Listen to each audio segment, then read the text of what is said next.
Hello जी, नमस्ते। कैसे हो तुम सब? होप तुम लोग अच्छे ही होगे। बट यार, जो चल रहा है वो अच्छा नहीं चल रहा है। एक सीरीज़ आई है, तांडव।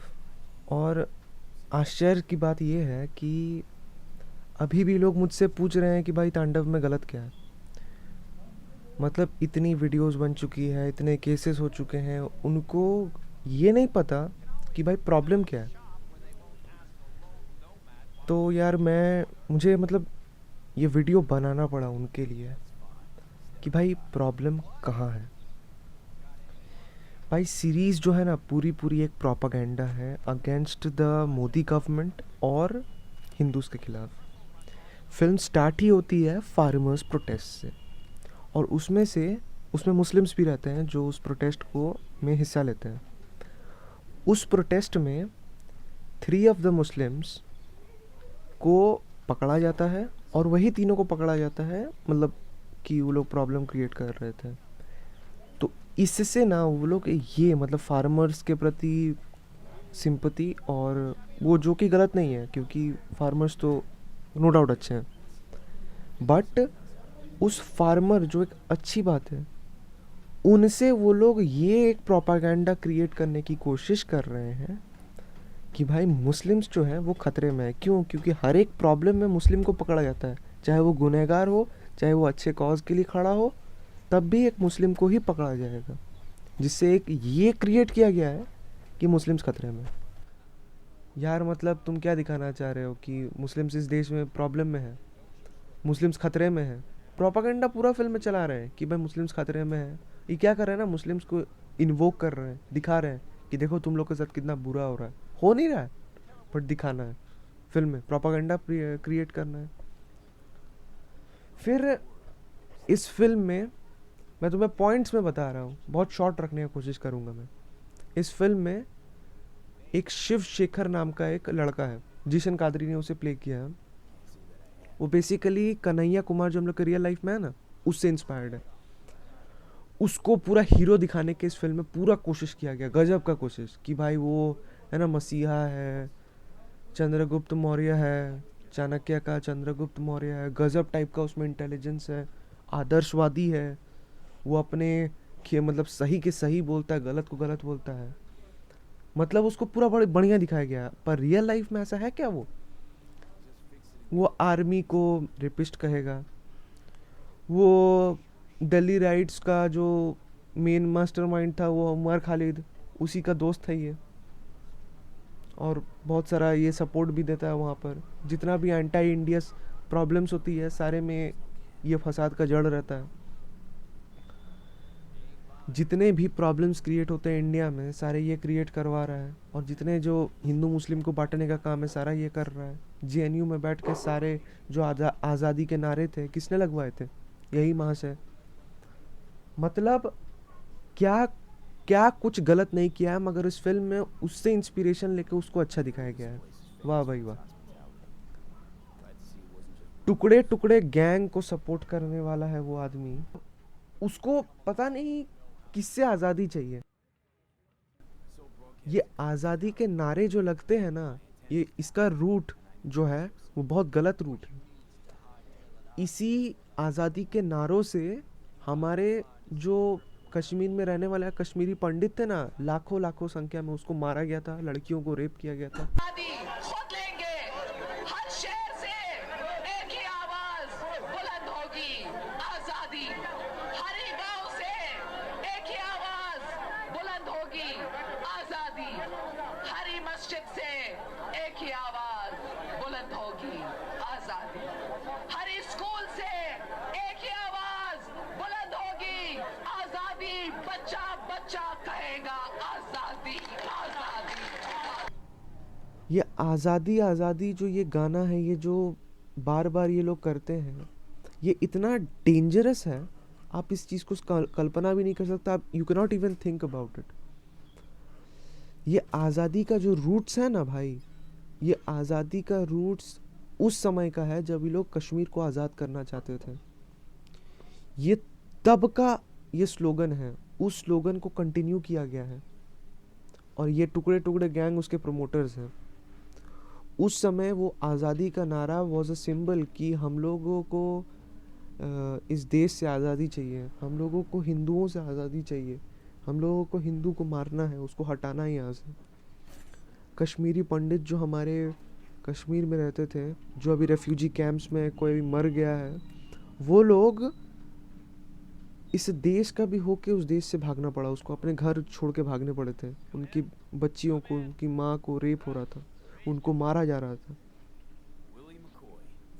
इतना डेंजरस है वो, और उस चीज़ को इस फिल्म में बहुत अच्छा दिखाया गया है। और हमारे कन्हैया कुमार जो इस फिल्म में शिव शेखर का रोल हुआ है, वो जो किया हुआ है, उसको अच्छा दिखाया गया है। आज़ादी को बहुत अच्छा दिखाया गया है। ये क्या प्रोपागेंडा फिल्म आप चला रहे हो फिल्म में, और इसके बाद इसको देखने के बावजूद लोगों में ये भी अभी शर्म नहीं है, इस फिल्म को बोल रहे हैं बहुत मास्टरपीस है। इस फिल्म में गलत क्या था भाई, हिस्ट्री तो जान ले कि इस फिल्म में क्या दिखाना चाह रहा है। बहुत सिस्टमेटिक वे में ये लोग करता है। और जैसे पाताल लोक जो सीरीज आया था, उसमें भी ऐसे ही किया गया था, बहुत सिस्टमेटिक वे में आपके दिमाग में घुसाया जाता है। एक और प्रोपागेंडा जो इस फिल्म में डाली गई है वो ये है कि इसमें जेएनयू को वीएनयू किया गया है। जेएनयू जो हम लोग को सभी को पता है is the best university of the whole universe, even better than IIT, Harvard, everything. मतलब इस में ये दिखाया गया कि जो वीएनयू के छात्र हैं वो कितने आदर्शवादी हैं, कितने लोगों के बारे में सोचने वाले लोग हैं, वो कितने अच्छे इंसान हैं वो लोग। ये तो हम लोग के जो लोग हैं उनको बदनाम किए हुए, वो तो सिर्फ देश का भला चाहते हैं और कुछ नहीं चाहते।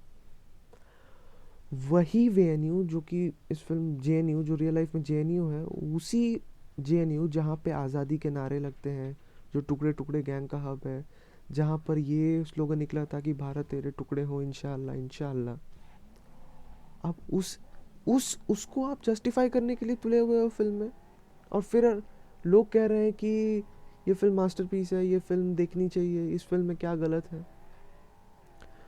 जेएनयू में राम भगवान को फांसी दिया गया था, उनका पुतला बना के। दुर्गा माँ को सेक्स वर्कर बुलाया गया था, महिषासुर का। आप समझ सकते हो किस लेवल पे ये लोग जा रहे हैं। ये आप बहुत सिस्टमेटिकली आपका दिमाग को ब्रेन वॉश कर रहे हैं। क्या आप ये चीज़ सोच सकते हो? क्योंकि भगवान हमारे इंडियन कल्चर में सिर्फ भगवान नहीं होते हैं, वो एक फैमिली मेम्बर जैसा हम लोग ट्रीट करते हैं उनको। उसको हम लोग पापा मानते हैं, उनको हम लोग अपनी माँ मानते हैं। उनको ये फांसी दे रहे हैं, उनको ये सेक्स वर्कर बुला रहे हैं। अपने पापा मम्मी के बारे में आप ये कभी सोच सकते हो? मगर ये आपको सोचने के लिए मजबूर कर रहे हैं, सिस्टमेटिक वे में आपको दिमाग में घुसा रहे हैं कि यार ऐसा भी हो सकता है, जो आप कभी सोचते भी नहीं।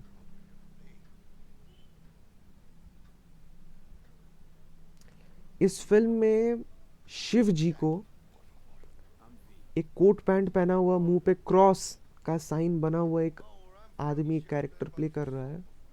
उसके साथ नारद मुनि है, और उसमें दिखाया गया है कैसे शिव जी जेलस है। आप ये वीडियो देखो। नारायण साउंड बड़ा। भोलेनाथ प्रभु ईश्वर, ये राम जी के फॉलोअर दिन भर दिन सोशल मीडिया पे बढ़ते ही जा रहे हैं। मुझे लगता है हमें भी कोई नई सोशल मीडिया स्ट्रैटेजी बना लेनी चाहिए। क्या करूं? नई फोटो लगाऊं? भोलेनाथ आप बहुत ही भोले हैं, कुछ नया कीजिए। हाँ, इनफैक्ट कुछ नया ट्वीट कीजिए, कुछ सेंसेशनल, कोई भड़कता हुआ शोला। जैसे कि हाँ, कैंपस के सारे विद्यार्थी देशद्रोही हो गए, आजादी आजादी के नारे लगा रहे हैं। आजादी? What the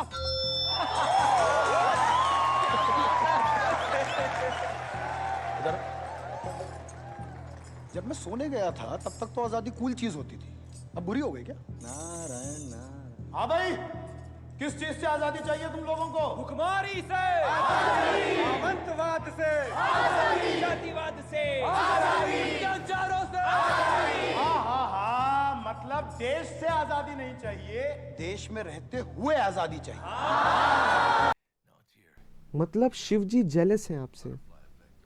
किससे? राम जी से, फॉलोअर्स के लिए। शिव जी जो एक सिंबल है कि मतलब यही जो ये लोग दिखाने का कोशिश कर रहे हैं, उसी के विपरीत वो एक सिंबल है।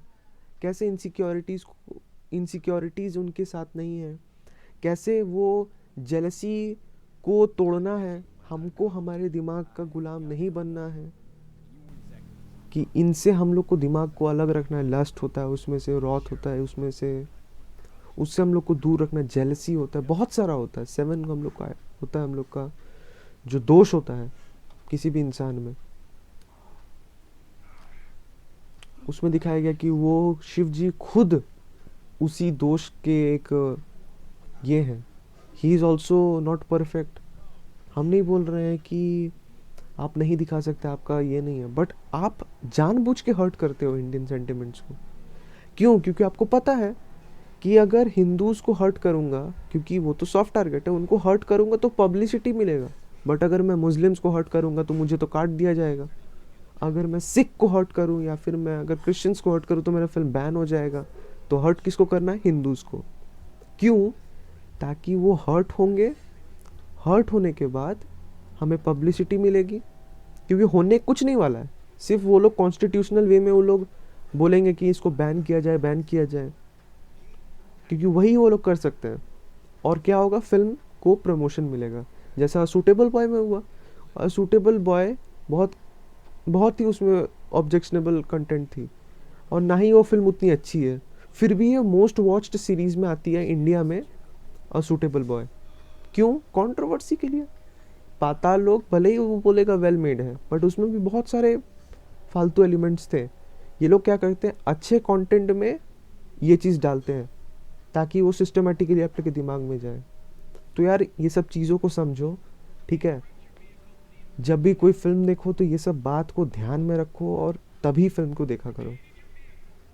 फिल्म का प्रोड्यूसर अली अब्बास जफ़र, कैरेक्टर्स जो इसमें जीशन कादरी और सैफ अली खान, वो लोग खुद इस मेंटालिटी के हैं, एंटी इंडिया वाले।